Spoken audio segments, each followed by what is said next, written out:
Communiqué.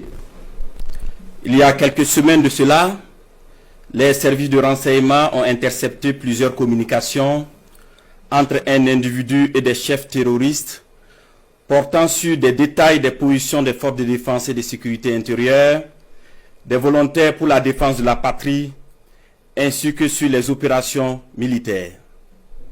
Après analyse technique approfondie, l'individu est identifié au nom de Bahari Abdraman et se trouve être un officier des forces armées burkinabè.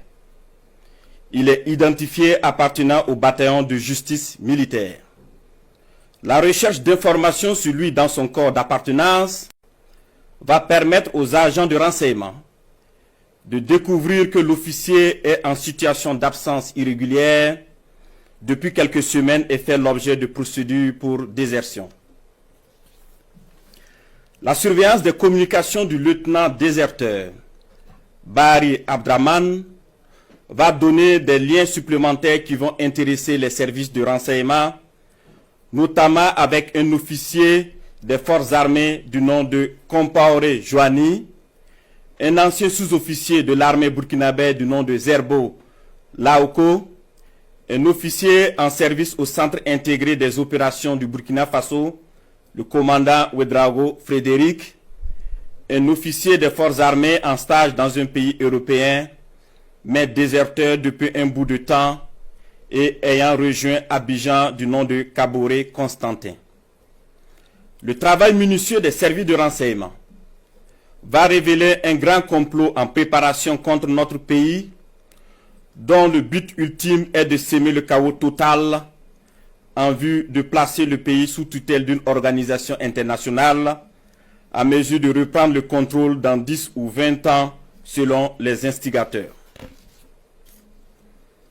Des informations sensibles ont été passées aux terroristes en vue d'accentuer les attaques contre les forces combattantes et les civils dans le but de susciter la révolte contre les autorités.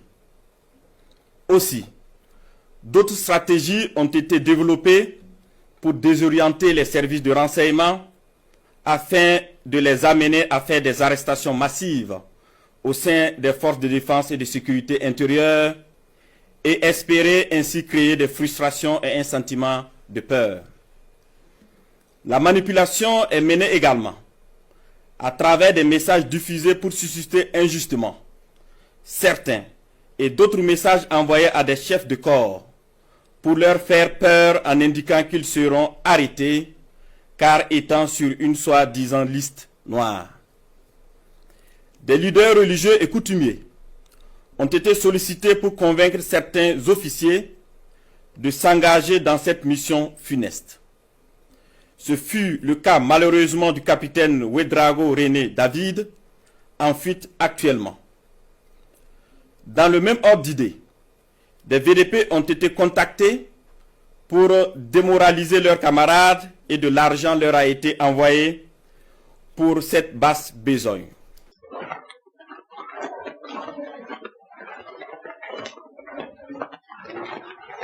Donc, pour les messages concernent le Burkina Faso. Concerne le Burkina Faso. Et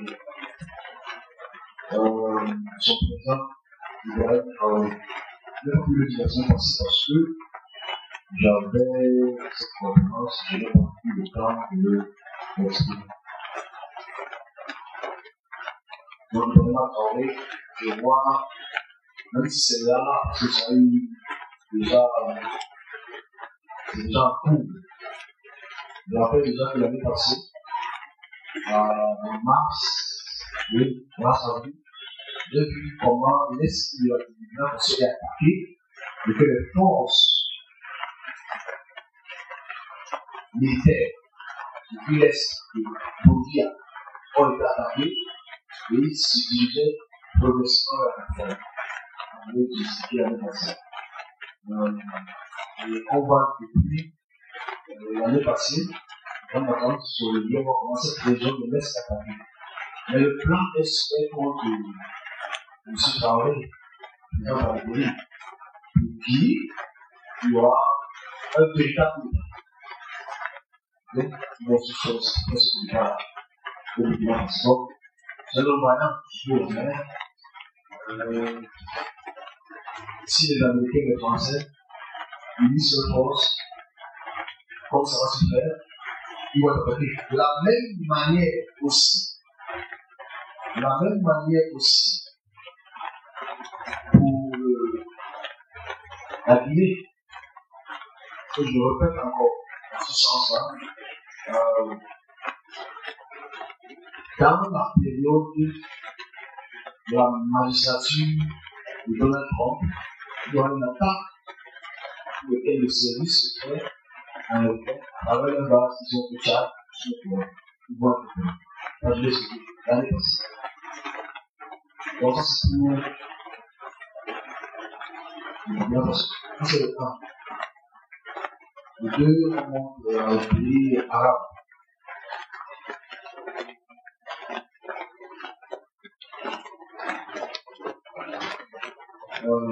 Israël et les pays latins. Pas de répéter le pays là. Mais je dis encore parce que les pays qui sont plus Israël, c'est-à-dire la Jordanie, le Liban, l'Irak, l'Iran, l'Égypte. Les conflits qui ont commencé sans la Russie, c'est prévisible. Beaucoup, c'est quand même beaucoup d'annonces.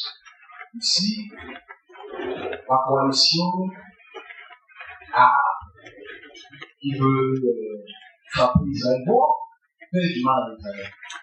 Mais ceux qui vont beaucoup plus en souffrir, c'est les Palestiniens, les Libanais et les Jordaniens. C'est ceux qui vont beaucoup souffrir de cette forme. Si je ne vous touche autoritaire, ceux qui ont souffert de ça, c'est les pays dont j'ai cité il y a quelques temps. Et voilà ce que je veux dire.